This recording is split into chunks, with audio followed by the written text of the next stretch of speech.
The morning I drove back from a week of fishing and found a pile of rubble where my lakefront house used to be was the morning everything changed.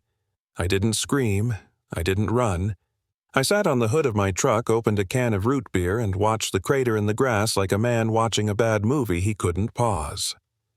The woman walking across my lawn with a clipboard and a smirk, Kendora Briggs had just ordered it flattened. She thought she'd finished me. She was wrong. I'm Corin Wesley. 3 years ago, I bought Lakewood Pines Estates, every lot, every plot, every narrow strip of shoreline.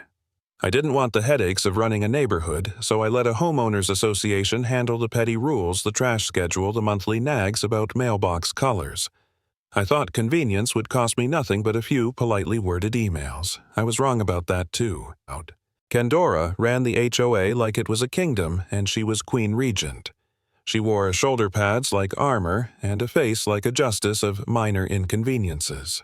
From day one, she treated me like an eccentric absentee owner who wouldn't play by the unwritten rules. She mailed fines for a kayak left too long on the dock, for a flagged lawn chair, for a paint swatch that didn't fit community standards. The letters piled up in my mailbox, passive-aggressive, bureaucratic, precise. I ignored most of them because billing errors were easy to contest. I didn't expect demolition orders.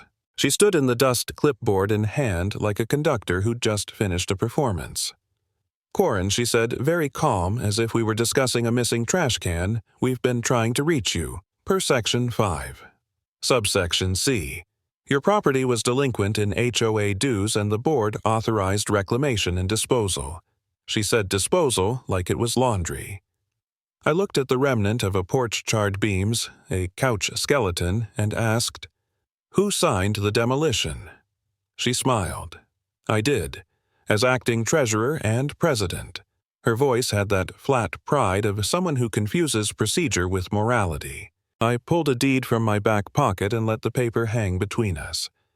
The county registrar's stamp was still crisp, my name printed in black where it belonged. She snatched it like a child trying to erase ink with sheer will. Her face went pale in the 2 seconds, an impressive trick when you consider she'd been pink with self-righteousness a moment before. "You'll want a lawyer," I told her. "You just authorized the demolition of private property you did not own."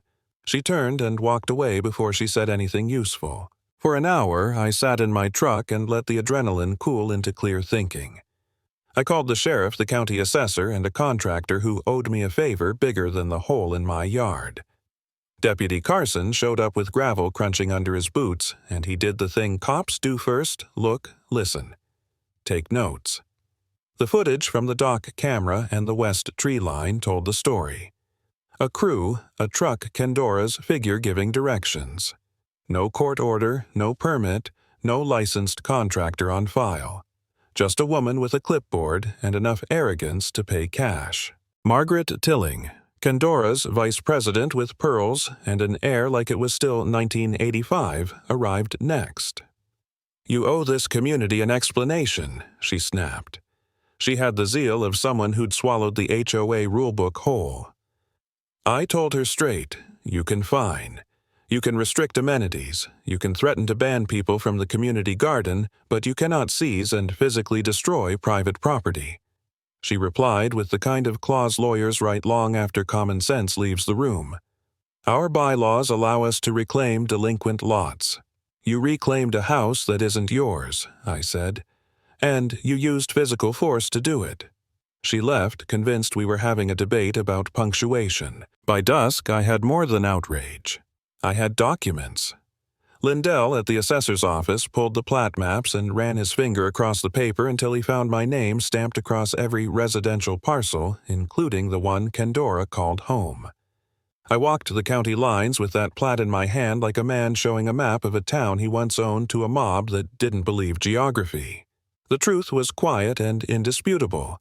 I owned Lakewood Pines and someone had just ordered a felony. There was a night a very thin place in the whole affair when I sat in the cabin across the lake and asked myself the question that sits like a stone in the throat: had I been wrong to leave the HOA to its own devices? Had my convenience become somebody else's power? The crater was a monument to my laziness. I thought maybe I should have been more present, more petty, more involved.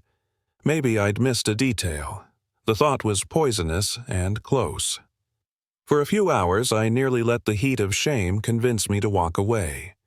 I stared at the footage until my eyes burned rewound the clip where Kendora waved the crew forward and something in me tightened. It wasn't courage that pulled me back, it was leverage. Ownership is leverage. I had proof, and proof is stubborn. I gathered the cameras, the deed, the assessor's maps, and I called Nadira Patel, my lawyer, because when you're staring down a woman who thinks bylaws are divine writ, you want someone who's put power in handcuffs before. Nadira read everything and said quiet but not surprised. They're done. We have felony, criminal mischief, misuse of funds, potentially wire fraud. If they coordinated, we might be looking at conspiracy charges. This isn't garden variety HOA nonsense. It's organized theft. The sheriff's office moved fast. They served Kendora with a subpoena, then showed her the footage. It's amazing how quickly confidence dissolves under the bright, nervous light of a legal typing finger. Once they had the video, they started tracing payments. That's where the story got ugly. $55,000 here. Labeled community beautification with no invoices cash, withdrawals, under reporting thresholds made a few days after meetings and transfers that curved around accounting like someone trying to hide a cat in a blanket. Special Agent Reen, from the State Bureau, took a binder and, like a man reading a confession, flagged item after item. Neighbors started talking when the rumor mill smelled blood. The online forum blew up. Threads multiplied like weeds. Can the HOA do this? Is this legal? Who is Quarren? People I'd never met showed up with receipts with memories with details that knitted into a map of deliberate mismanagement. Eliza, a retired schoolteacher who'd run the social committee, handed me a thumb drive at our kitchen table. Meeting minutes, Kendora had asked her to forget notes about off-books arrangements, mentions of a final phase that now read like an executioner's timetable. There was a turning point in court, an ugly, satisfying one. Nadira's motion to freeze the HOA bank account and appoint a receiver felt like a surgical strike. We didn't wait for slow justice to roll up its sleeves. We fastened the clamps. The judge that day, one of those people who makes lawyers rearrange their posture, signed an order to suspend the board. Freeze accounts and bring in a neutral receiver to audit everything. Outside the courtroom, a news van was already warming up its camera. That was when the world stopped being a small suburban scandal and started being a criminal investigation. Kendora and a few members of her board were indicted. The prosecution held up bank records, enhanced video showing her on the site, vendor lists that led nowhere, and unpaid bills for contractors who never received their money. One demolition worker, sweating and nervous, testified they'd been told the structure was condemned, no paperwork, just a story, and the cash. It's amazing how readily some people accept a story if the tone is right and the money is up front. The trial was clinical. No cinematic confessions, just stacks of evidence and plain questions asked slowly for the record. The judge read the verdict in a voice that makes you understand finality: guilty on counts including felony criminal mischief, wire fraud, theft, and abuse of fiduciary duty. Kendora didn't flinch. She sat with a kind of white, unreadable composure. When the sentence came 6 years with a mandatory minimum, her expression finally cracked not into repentance, but into a strange blankness, like a person watching a train pull away. The board's collapse wasn't a celebration for me. I watched the legal process do its work. Watched a receiver come in. Marion Belt, a retired judge with a folding desk and a pencil sharp enough to wound and strip the HOA's operations down to raw numbers. She found canceled checks with Kendora's name on both the payee and signature lines listed as miscellaneous. She held up an expense page and said without a smile, "Laser hair removal, Miami." The room didn't laugh. It was too grotesque for comedy. The judge's order dissolved the existing board and suspended all enforcement actions.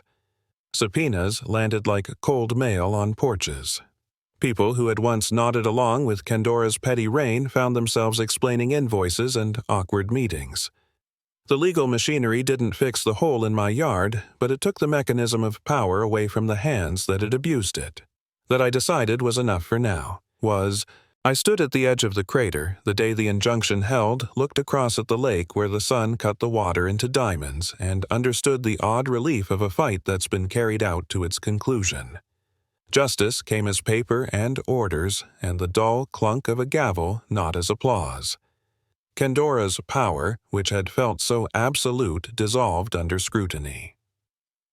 The HOA as an enforcement body was gone suspended, then disbanded, its sign taken down and stored like evidence. You can rebuild a home. You can't always rebuild the damage people do with the small cruelties they call rules, but you can stop them from doing it again. Ownership was leverage, yes, and leverage was what I used. I didn't do it for revenge, not exactly. I did it because someone tried to erase my life as if it were a delinquent bill. That's not governance, that's theft. Lesson ownership is responsibility, and when power is abused, evidence and persistence are the only gods that still deliver justice.